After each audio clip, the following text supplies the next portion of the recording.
Hi, everybody. Good afternoon. Thanks for joining us today for our webinar. This webinar is part of PilieroMazza's construction webinar series, and today we'll be discussing the Department of Transportation's Disadvantaged Business Enterprise Program and the recently passed infrastructure bill's impact on the DBE program. We go to the next slide. This is me. My name is Jacqueline Unger. I'm counsel in PilieroMazza's Government Contracts Practice Group. In addition to helping clients with matters related to the DBE program, my practice involves a wide variety of government contracting and general business issues, such as representing clients in bid protests and size and status protests, helping with requests for equitable adjustments, claims and appeals of contracting officers' final decisions, advising on FAR and other small business regulatory compliance issues, drafting and reviewing teaming, subcontract and joint venture agreements, and counseling clients when disputes inevitably arise, and assisting clients involved in False Claims Act investigations. And that's a little bit of background about me. Today, I'm also joined by my colleague, Anna Sullivan. As a member of our Government Contracts Practice Group, Anna helps government contractors maintain compliance with governing laws and regulations. She also assists with bid protests and contract and agreement review and drafting, and eligibility for small business programs, including the DBE program that we'll be discussing today. As a little bit of background about PilieroMazza, PilieroMazza is a business law firm that serves as a strategic partner to government contractors and commercial businesses across various industries and practice areas, including business and transactions, labor and employment, and litigation and dispute resolution. If you're interested in staying up to date on recent developments impacting government contractors as well as commercial businesses generally, you should consider signing up for our newsletters and blogs at our website, PilieroMazza.com, which we have listed there. Okay, so before we dive into the substance, today I wanted to provide a brief overview about what we'll be discussing. First, we want to touch on what is the DBE program. We want to talk about how a firm gets certified as a DBE and what the eligibility standards are, as well as what a firm needs to do to maintain that eligibility once it's in the program. I also want to talk about prime contractor obligations in using DBEs as subcontractors and how DBE participation is counted towards DBE goals on specific contracts. And finally, we'll dive into the impacts of the Infrastructure Investment and Jobs Act on the DBE program. So with that, I'm going to hand it over to Anna to get us started with a brief overview of the DBE program. Hi, everyone. So first we want to talk about, what the DBE program is. So on a high level, it's a federal program that's run through the U.S. Department of Transportation, created with the goal of leveling the playing field by providing disadvantaged business enterprises, DBEs, a fair opportunity to compete for federally funded transportation contracts through the DOT's operating administrations, the Federal Highway Administration, the Federal Aviation Administration, and the Federal Transit Administration. So it's really an anti-discrimination program set up through the US DOT that is implemented by state and local agencies that receive funding through the DOT for their state and local contracts. So in order to receive the funding, the recipients, aka these state and local agencies, must develop and implement a program that conforms to DOT's standards. All right, so now I'm going to go into who the players are and what different opportunities that you may have. So the US DOT ultimately sets the regulations for how the program is run and then needs to be run by the state and local agencies. DOT provides oversight and enforcement of the regulations and provides for appeals for DBE firms if they are denied or if they have their certifications removed. And then we have state and local agencies that actually handle the certification of DBE firms. They receive the applications, even though it's a uniform application, each state or local agency actually reviews these applications, and then they set their own goals for DBEs, whether that's overall for the year for percentage of DBE work that needs to be performed, or whether it's contract-specific goals for different DBE participation. And they also have their own monitoring and reporting requirements where they pay attention to DBE participation coming in. They look at where the dollars are going, see if they're meeting their goals, and then they report back to DOT. They also monitor DBE firms themselves and prime contractors who use DBEs to ensure that they are in compliance. So prime contractors who are awarded contracts with a DBE participation goal are required to use good faith efforts to use DBE subcontractors, and they have reporting requirements as well. And then we, of course, have the DBE firms themselves who also have their own compliance and reporting requirements. And then as for opportunities, the majority of funding is for construction projects, which accounts for about 85% of the funds. Primarily, this goes to state and highway transportation agencies for highway construction, but it isn't limited to construction. DOT dollars can go to DBEs for services, for landscaping, engineering, utilities, IT, and then also for airport concessionaires and car rental operations at airports, as well through the FAA, which is a separate program called the Airport Concessionaire DBE Program. This program runs through similar standards, but has expanded opportunities. So really, it's a broad range of contracts that DBE certification may be eligible for that you should be thinking about trying to get involved with. All right, so now I'm going to go through some of the basic requirements for certification as a DBE. And at the highest level, DBEs are for-profit small businesses that are owned and controlled by socially and economically disadvantaged individuals. And you might recognize this language as it's similar to SBA's 8A program requirements, but they are not the same. It's a different application process, so it's very important to understand the certification standards to become DBE certified specifically. There's also different programs for small business enterprises and minority business enterprises that you could also get certified with. So it's important to be cognizant of these different requirements and realize that they might not all be the same. Okay, so I'm now going to talk about the two different types of disadvantage needed to be a DBE. I'll start with social disadvantage. So a big difference between DBE and the 8A program is in the DBE program, women are presumed to be socially disadvantaged. So this is not the same as an 8A. So there are a lot of companies that go for DBE rather than 8A just based on this difference alone. And other members of different groups can also qualify, as you can see them listed here on the screen. And the big test is that you have to have held yourself out as a member of this group. So you need to make sure that this is how you identify yourself in case the DBE asks you to prove your social disadvantage. So being born in a particular country does not necessarily automatically make or break your social disadvantage. It's kind of fact specific and person specific on how you've held yourself out. And I want to note that lawfully admitted permanent residents can also qualify. You don't necessarily need to be a US citizen. And then other individuals might qualify on a case-by-case basis as socially disadvantaged, but you'll need to have a pretty strong narrative to explain your social disadvantage that you've been subject to throughout your life. But largely, most people would want to fall under one of these categories. Otherwise, it can be a pretty hard standard to meet. And then next for economic disadvantage. So you have to also be economically disadvantaged, which applies to the owners who are qualifying the company. Not necessarily every owner of the business, but those who control the day-to-day operations and who are the majority owners.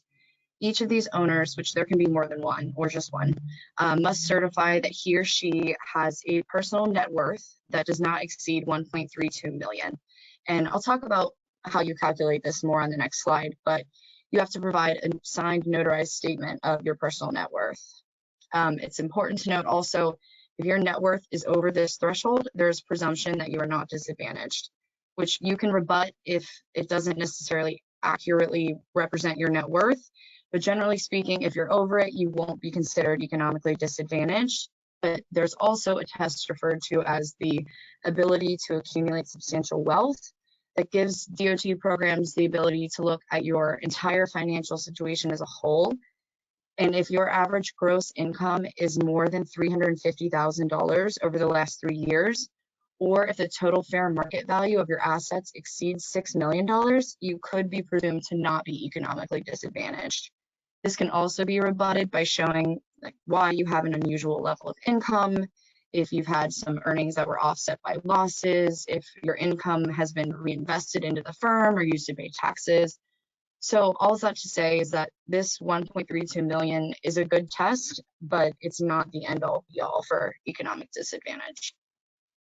Yeah, Anna, just to jump in quickly, I think that's a really important point because we see a lot of people that just assume because they are under that 1.32 million cap that they automatically qualify as economic disadvantage. So your point here is very important that the certifying agency is supposed to look outside of just that number and take into account this whole picture and can look at these and should look at these other factors to see if, even if you're able to manipulate your financial circumstances in some way to get under that cap, that does not guarantee that you're going to be qualified as economically disadvantaged. And the certifying agency will look at whether you truly are disadvantaged.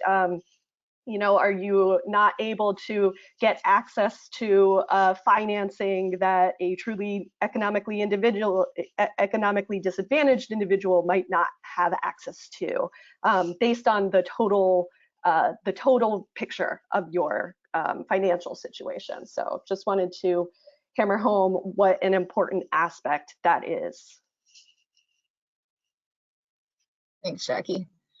All right, so now calculating your personal net worth. So in order to calculate this, you essentially take your assets minus your liabilities, but you're allowed to exclude some things from your assets. So one of the exclusions can be the individual's ownership in the applicant firm. So if you happen to own another business, your equity in that business would not be excluded. It's only the company that's applying for DBE certification. You can also exclude equity in your primary residence. Note this, only your primary residence, so not if you own a second home or a vacation home, etc. And another exclusion is as it relates to retirement or other investment accounts. You need to value those accounts if you were to take the full amount of that account out now. So what is the amount left over after taxes and any interest penalties?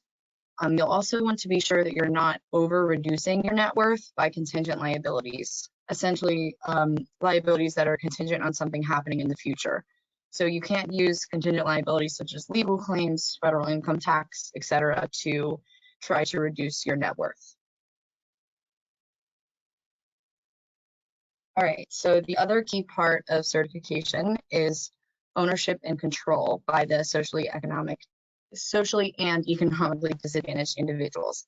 So generally speaking, the firm has to be at least 51% directly owned by socially and economically disadvantaged individuals. And direct here means that you, as the disadvantaged owner, you have to hold the ownership in the firm. It can't be through another entity, for example.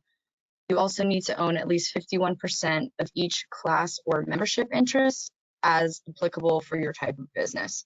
So if it's a corporation, you need to own at least 51% of each class of voting stock and 51% of any aggregate of all stocks outstanding. And it's the same type of thing for LLCs and partnerships. Each class of the interest has to be held at least 51% by the qualifying owner or owners. And DOT focuses heavily on how your ownership was acquired. It's a big sticking point, particularly in terms of capital. DOT will look at how the ownership was acquired. Did you purchase it? What capital was used to start the company? If you acquire the business through a transaction, they'll want the transaction to have been in the normal course of business for money. So generally speaking, mere participation in an activity as an employee previously who the owner then shifted the business to, that's not enough.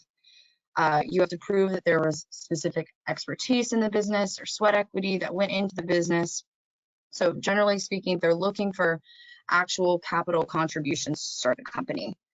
If it was made through a loan, they'll want to make sure the loan was secured, because if it's unsecured, they could find it was not a real capital contribution. And you'll also want to be considerate of any marital assets used to form the company. This is also a big sticking point. If this is done, the spouse must renounce and transfer all of their rights in ownership, so it is clear that the qualifying spouse put their money and their time into starting the business and that it wasn't just transferred to them. There is an exception to this type of transfer if the property was granted in a divorce, in a legal separation, or in an inheritance. In those instances, this shouldn't really be questioned, but generally speaking, you'll want to acquire your ownership with your own money. And it's important not that just that you own it, but that you've acquired it in a way that DOT would like to see. Some other ownership considerations are that the owners need to be entitled to losses and profits commensurate with their ownership of the firm. So if there's any term that gives someone else a superior right to profits, that's problematic. So overall, it's important to be aware of the ownership requirements so that you make sure that they're in line with the regulations. Yeah, so just one quick point there. Just be aware that the certifying agency is going to look at that supporting documentation for how the company was started, what money was used to start it, or for transfer of ownership, how was it purchased. It's not going to be sufficient if you just have documentation, for instance, in an operating agreement that states that you're the 51% owner. That's not enough. You really need to dig back into your bank records and those financial transactions to show, okay, here's the money that I contributed, not money that my spouse contributed or somebody else, but that I put into it, and that you'll be able to go back and provide that documentation to show your contribution.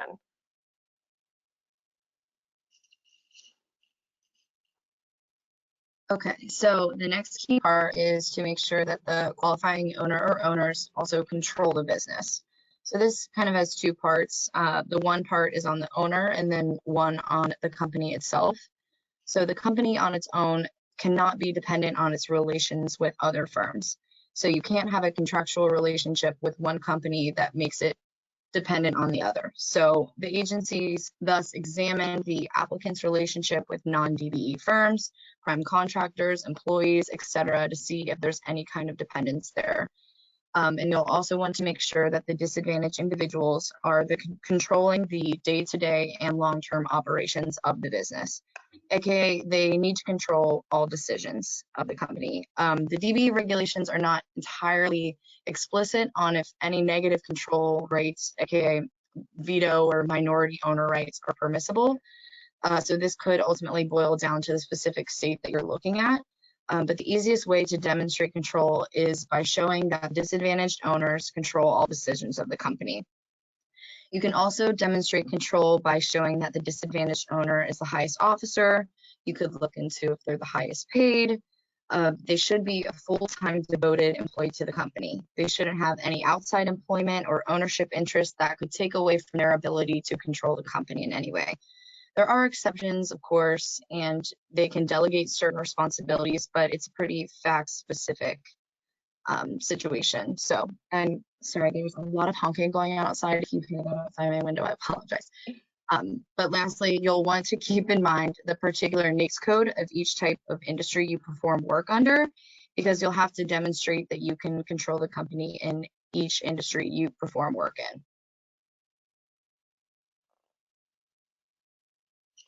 All right, and the next big requirement is that the DBE itself needs to be a small business. So in order to be a small business for DBE purposes, there is a couple of steps. First, the company must be a small business under the SBA's size standards, including the affiliation rules. And for DBE, you cannot exceed the DOT's cap of $26.29 million in average gross receipts over the previous 3 fiscal years.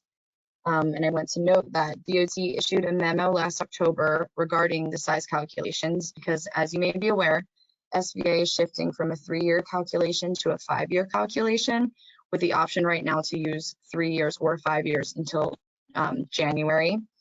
But what is small for SBA is not the same for DOT, and DOT thus clarified that it's still 3 years for them because it's required by statute under the Fixing America's Surface Transportation Act.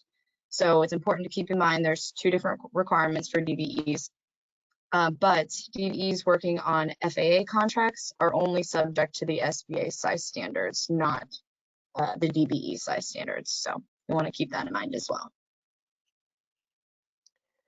Okay, I'm going to talk about the certification process. I did want to make one more note related to demonstrating control and the control requirements before I move on to this. That relates to where ownership of the firm is transferred from a non-disadvantaged individual to a disadvantaged individual. We do see that sometimes that the disadvantaged individual isn't starting the company on its own, but buys it from a non-disadvantaged individual. And sometimes that non-disadvantaged individual will stay involved with the firm. They don't just sell their interest and then move on to whatever else they've got going on and completely separate from the business. They may stay involved as a minority owner, as an employee of some sort, or an officer. In that case where that non-disadvantaged individual stays involved, there will be a rebuttable presumption of control by that non-disadvantaged owner, meaning that then the control requirements won't be met, won't be deemed to be met, unless the new disadvantaged DBE owner shows by clear and convincing evidence that the transfer was made for reasons other than obtaining the DBE certification, and is able to show that the disadvantaged owner actually does exercise that control over the company. So the certifying agency and DOT has this concern that a transfer might take place just to become DBE certified and take advantage of that certification, without actually showing that there has been a true change in control, because that non-disadvantaged individual remains involved in the company. And so there's the presumption that they're really the ones in control. So there will be, I just want people to be aware of this potential additional burden depending on how the ownership by the disadvantaged individual comes into play, and about this rebuttable presumption when it comes, the transfers from this non-disadvantaged individual. Okay, so moving on now to the certification process for getting your firm certified as a DBE. So the standards are set at the national level under DOT's regulations. They require that applicants in every state fill out the same unified certification application. And this is part of the requirement for recipients of DOT funding to participate in a unified certification program that's established in each state. The point of the UCP being to provide a one-stop shopping situation where the applicant is required to apply only once for DBE certification that will be honored by all recipients in the state, whether the funds flow to the state level or to local agencies within that state, or local levels like to cities or whatever it may be. DOT wants the applicant to only have to fill out one application within that state and have all of those recipients of the DOT funding honor that application. So in filling out that application, along with that, the applicant will be required to provide supporting documentation to show that it meets all of the eligibility requirements that Anna was just talking about. The supplemental documents would include documentation related to the legal structure and the ownership and control of the applicant firm, its bonding and financial capacity of the firm, any lease and loan agreements or bank account signature cards. You would have to provide documents related to the work history of the firm, including contracts it has received and work it has completed, as well as payroll records. It would be required to provide a list of equipment owned by or available to the firm and the licenses that the firm and its key personnel possess to perform the work that it's seeking to do as a DBE, and complete federal income tax returns filed by the firm, any affiliates, and socially and economically disadvantaged owners over the past 3 years. So in addition to providing all of this documentation, the certifying agency will perform an on-site visit, which will include interviews with the principal officers and will entail a review of resumes and work histories. It could also include interviews with key personnel of the firm if necessary, just to get a better sense, to make sure that everything lines up with what's in the application, the supporting documents, and to make sure that the actual way that the firm is being operated is in line with the ownership and control requirements. And the application is supposed to be processed in 90 days. We don't always see that happen. That's 90 days from when all of the supporting materials are actually provided. So if there needs to be back and forth, which often occurs between the certifying agency and the applicant, then that can be stretched out. And there's also the potential for a 60-day extension. So that's how the application process works within the state. There's also the possibility for interstate certification, which is where the applicant is certified in its home state and then seeks to also become a DBE and bid as a DBE on contracts in other states.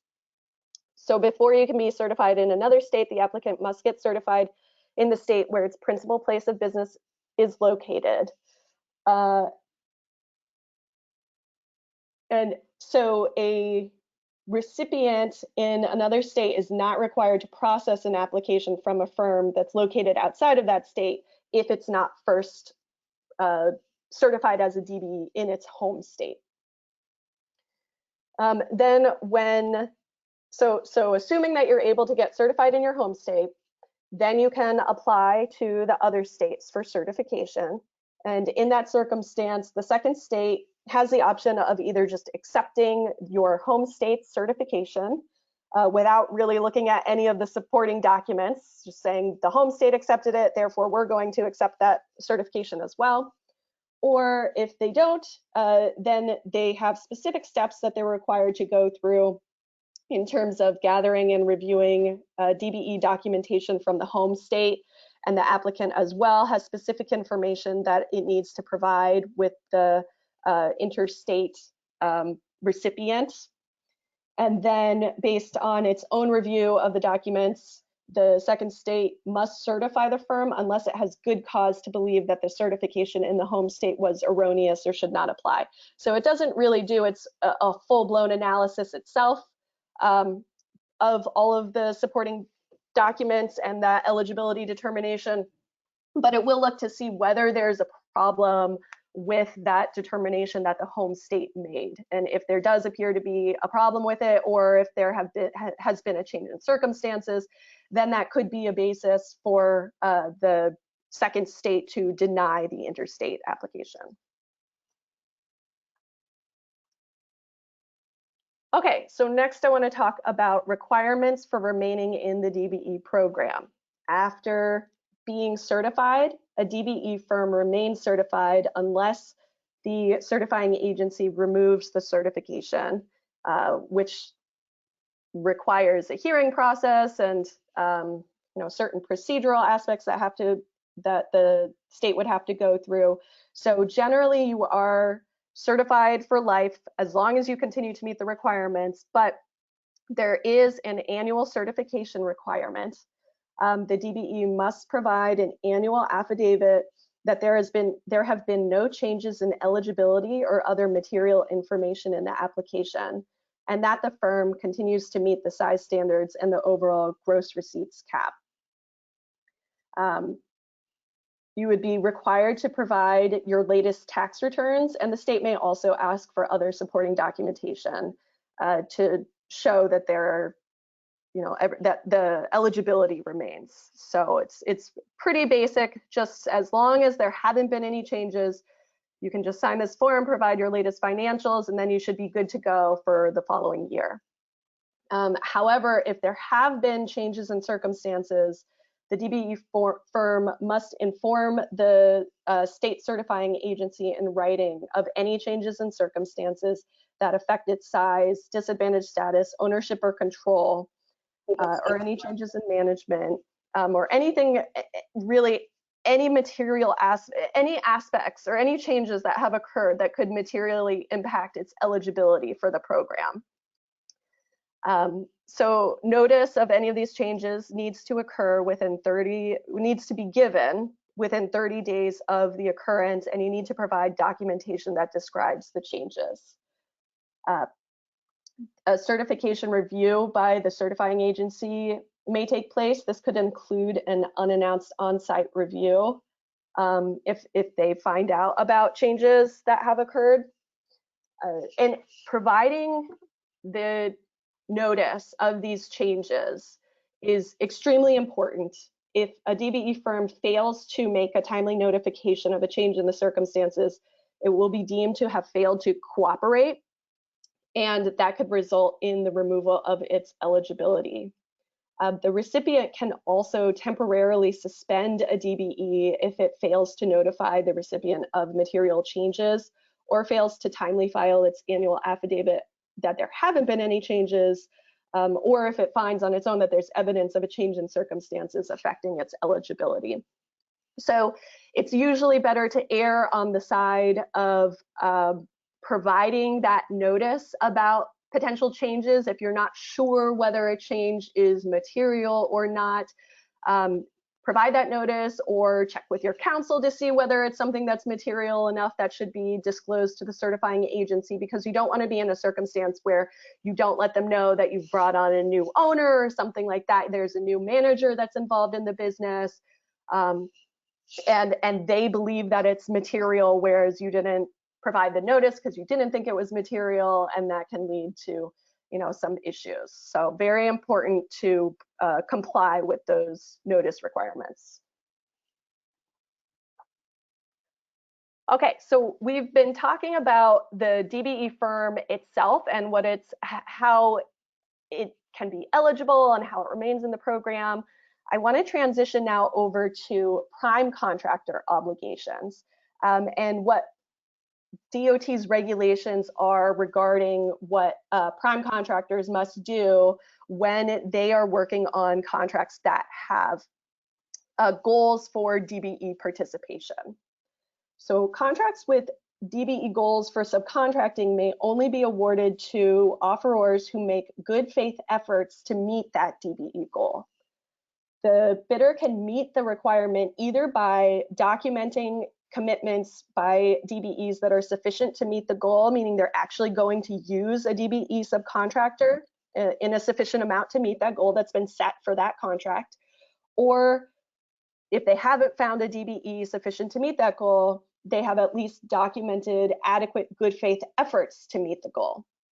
This means the bidder must show that it took necessary and reasonable steps to achieve the DBE goal, which could reasonably be expected to obtain sufficient DBE participation, even if they're not ultimately successful in getting a DBE to do the work as is the goal for the contract.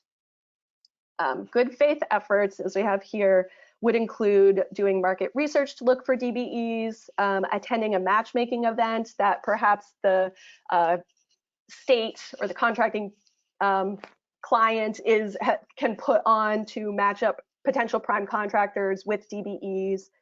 Can include negotiating in good faith with DBEs to try to bring them on as a subcontractor. And it could also include efforts to assist interested DBEs in obtaining any bonding or lines of credit or insurance that might be required by the recipient or the prime contractor, or efforts to help a DBE obtain necessary equipment, supplies, or materials. Importantly, what does not count as an effort, a good faith effort, is a promise to use a DBE after contract award. And just that, you know, saying, okay, well, we'll find a DBE down the road. That's not going to cut it. The prime contractor must identify the DBE firm to be awarded the subcontract.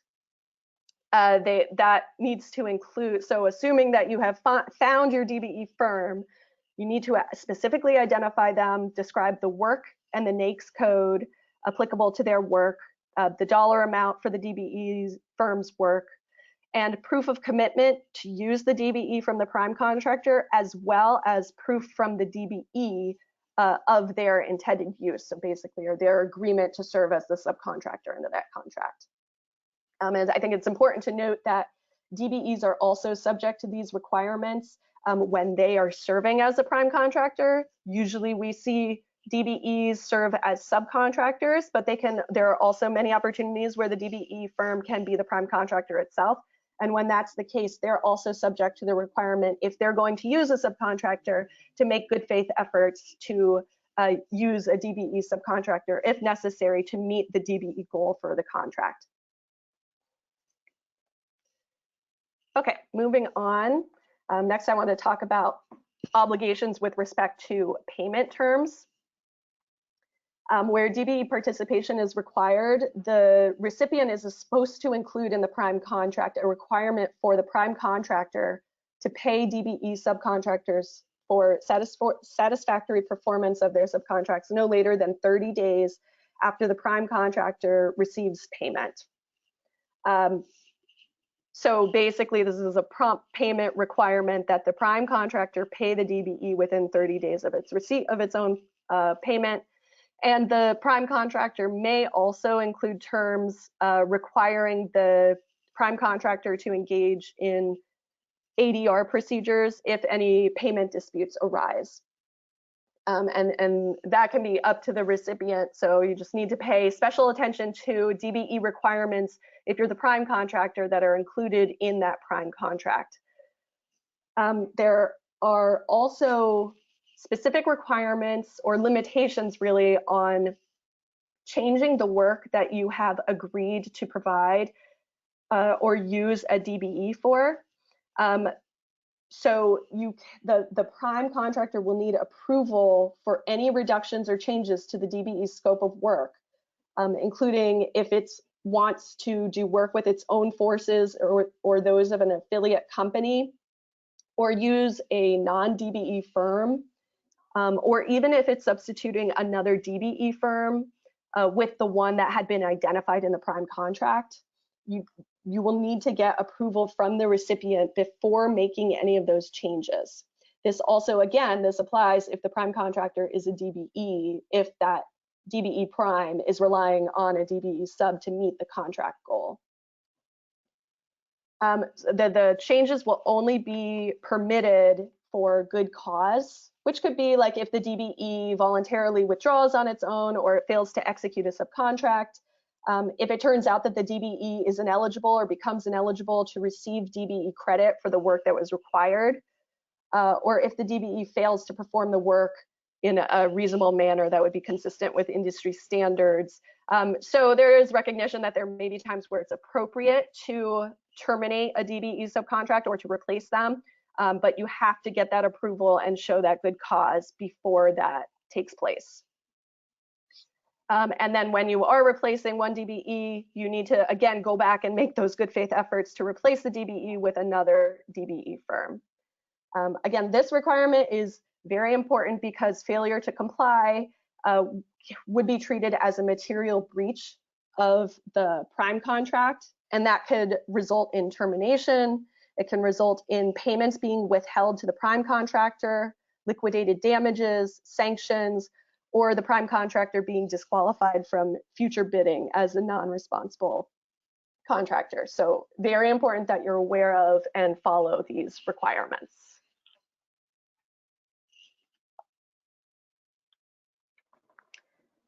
The next thing that I want to talk about is counting DBE participation. So even if you have agreed to use a DBE firm as a subcontractor, there are specific requirements that need to be met before the effort that's put in by the subcontractor will count towards the, as DBE credit towards those DBE goals for that contract. There's two aspects to this. The first aspect is that the DBE firm must perform a commercially useful function. The key here is that DOT wants to make sure that the DBE is not just serving as a pass-through, it's not being used only for its DBE status without actually doing substantive work on the project. So to be doing a commercially useful function, there are certain standards that need to be met. That includes performing, managing, and supervising the work, and basically being responsible for execution of the DBE's portion of the work.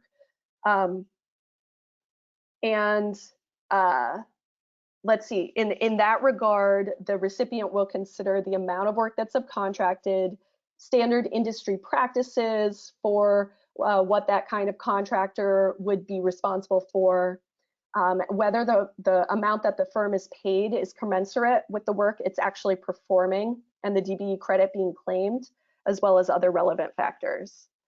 And then as it relates specifically to a contract that involves materials and supplies, the DBE itself must be responsible for negotiating the price of those materials and supplies, determining the appropriate quality and quantity, ordering the materials, if applicable and required under the subcontract, then doing the installation itself, and paying for the material itself. So all 5 of those factors need to be met for the DBE to be considered doing a commercially useful function where the subcontract involves the obtaining materials and supplies.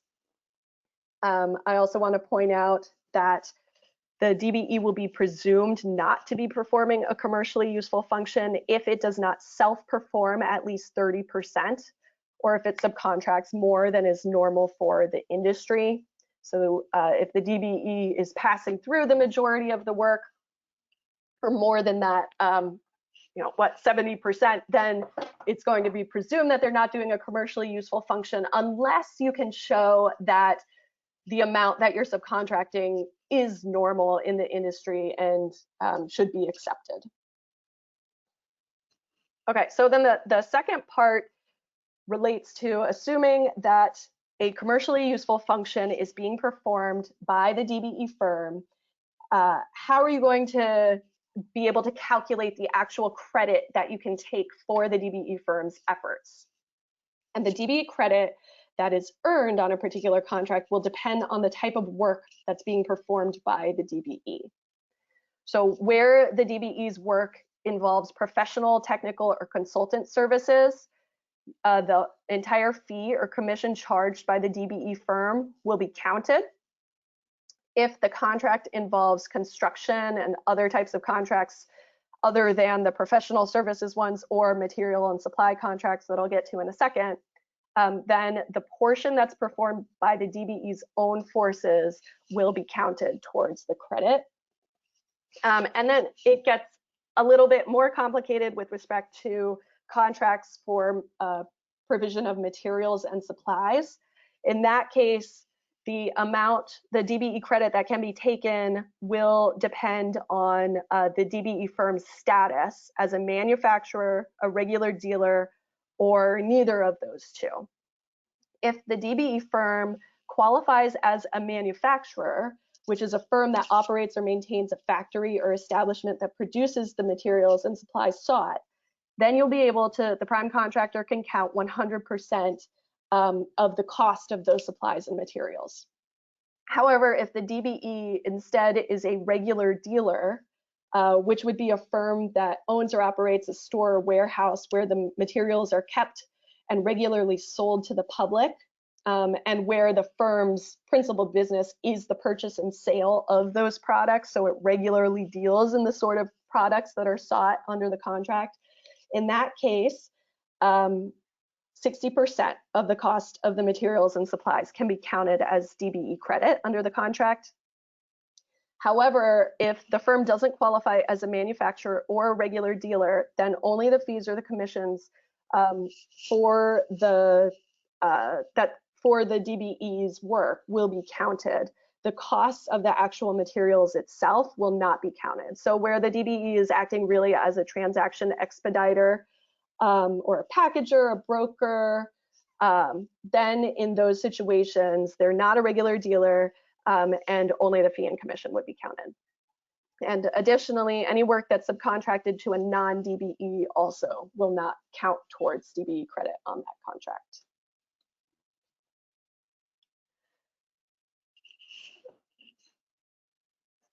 Okay, so I'm now going to switch into talking, about the Infrastructure Investment and Jobs Act. All right, so as just a general overview, the Act provides a significant investment in America's infrastructure. There's an estimated $1.2 trillion in total funding over the next 10 years, with $550 billion of new funding on hard infrastructure alone. So this is pretty significant. There's $100 billion for roads, bridges, and major projects, $66 billion on passenger and freight rail, $40 billion for bridge repair, replacement, and rehabilitation, $39 billion in modernized transit, and $25 billion in airports.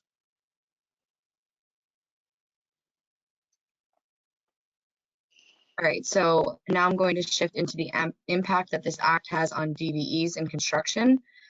So the act was passed after Congress reviewed tons of testimony from congressional hearings, and roundtables, scientific reports, reports issued by public and private agencies, and Congress ultimately decided that there are compelling reasons to continue the DBE program. So Congress has determined that the DBE program is a success, but that there are still existing obstacles for minority and women-owned businesses seeking to do business for federally assisted surface transportation projects. Thus, there's still a need for the DBE program, but this is positive news ultimately because it demonstrates that Congress is committed to helping small, sirens outside. But it shows that Congress is committed to helping small disadvantaged businesses take a larger role in transportation related projects.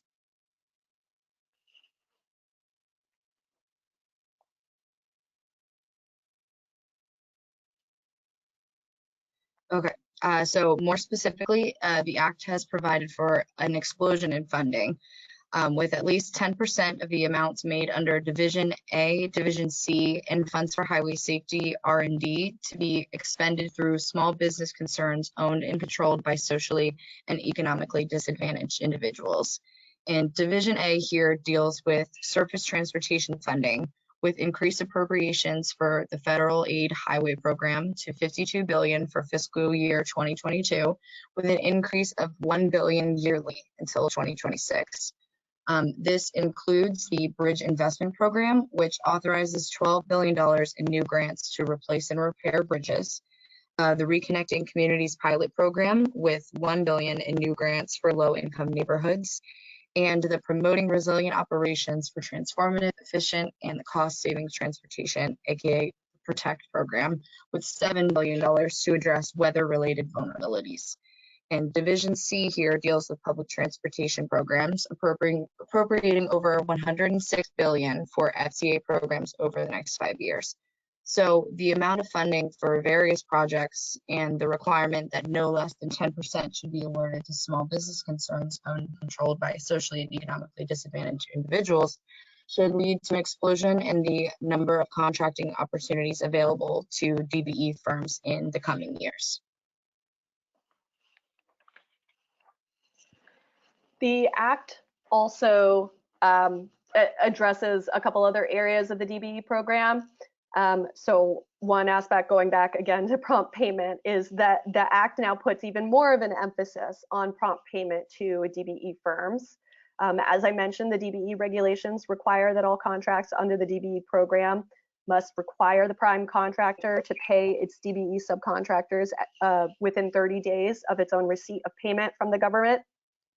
Well, now the Act directs the Secretary of DOT to take additional steps to ensure that recipients of DOT funding comply with this prompt payment requirement in terms of making sure that's actually inserted into those prime contracts. It suggests increasing the ability of DOT to track and keep records of complaints, such as complaints from DOT contractors who are not receiving their payment timely as required. And also making information about those complaints publicly available. So it may take a little bit for regulations related to this to actually come out, but we should expect to see some more strict enforcement of these prompt payment requirements. This just shows that Congress recognizes the dramatic impact that a late or a delayed payment can have on a DBE contractor. A small business owned by socially economically disadvantaged individuals, any late payment can have a huge impact on the business operations. So Congress is trying to limit the frequency of this actually taking place.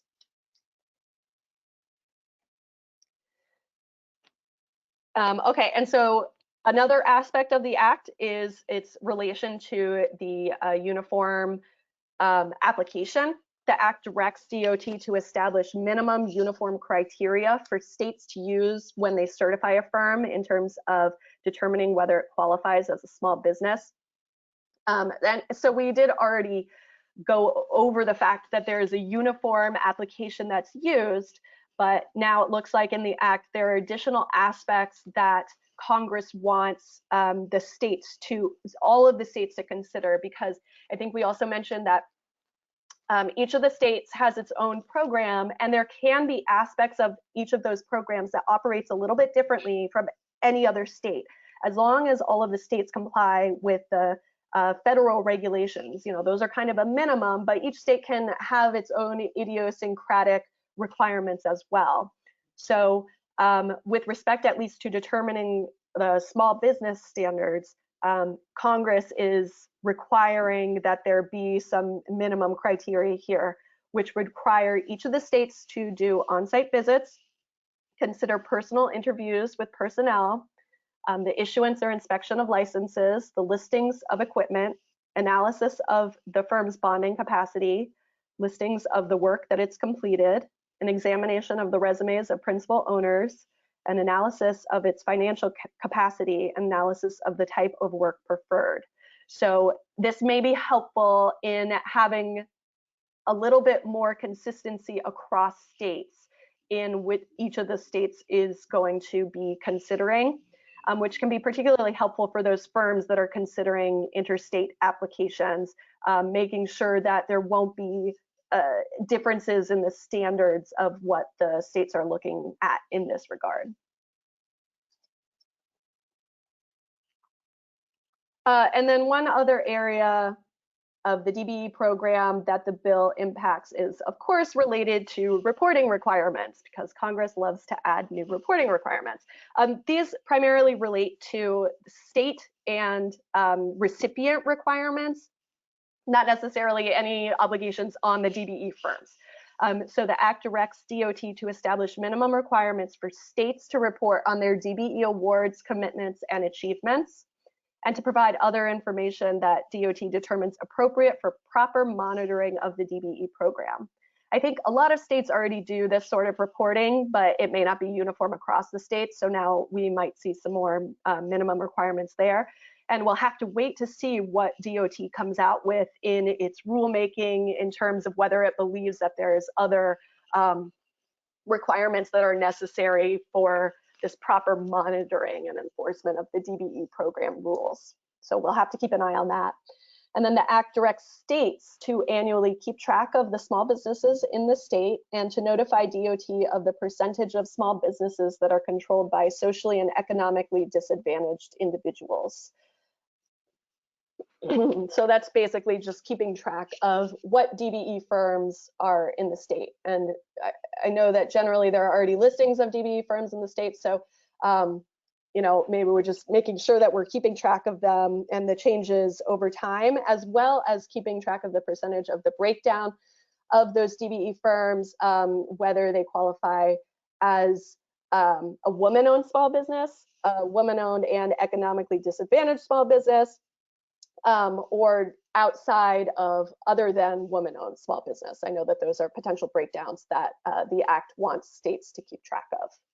So those are some of the reporting requirements that have come out of the Act.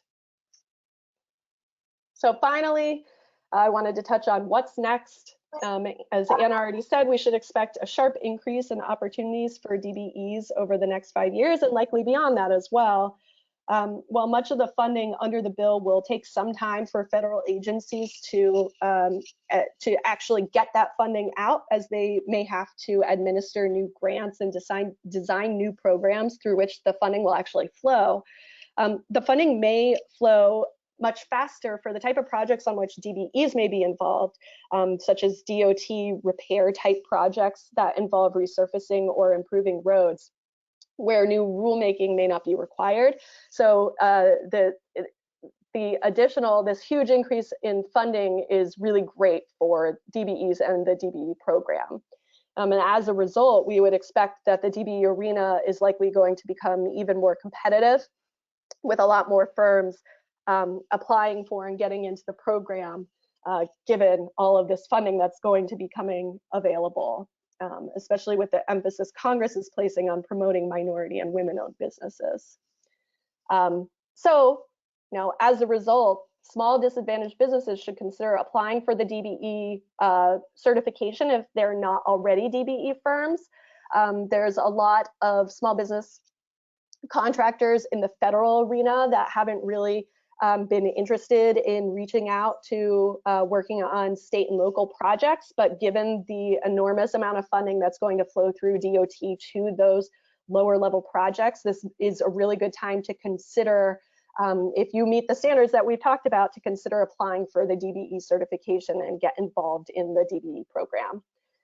And then again, given the importance of the program and the ever increasing scrutiny that Congress has on compliance with the requirements, large businesses should familiarize themselves with the DBE requirements and work on identifying potential DBE partners. So they're lined up, ready to bid on and perform the contracts that are inevitably going to be coming out, as well as making sure that they're remaining compliant in case they come under the microscope of whether they're complying with the DBE program requirements or not. Making sure you understand what's actually required there, because it can be pretty complex and cumbersome. So that wraps up the information that we have for you today. Hopefully you guys have all gotten something out of it, regardless of what your status is, whether you're a small disadvantaged firm that's not yet a DBE, whether you're currently a DBE firm, or whether you're a large business that potentially will be partnering with DBE firms. We hope we've offered something for all of you today.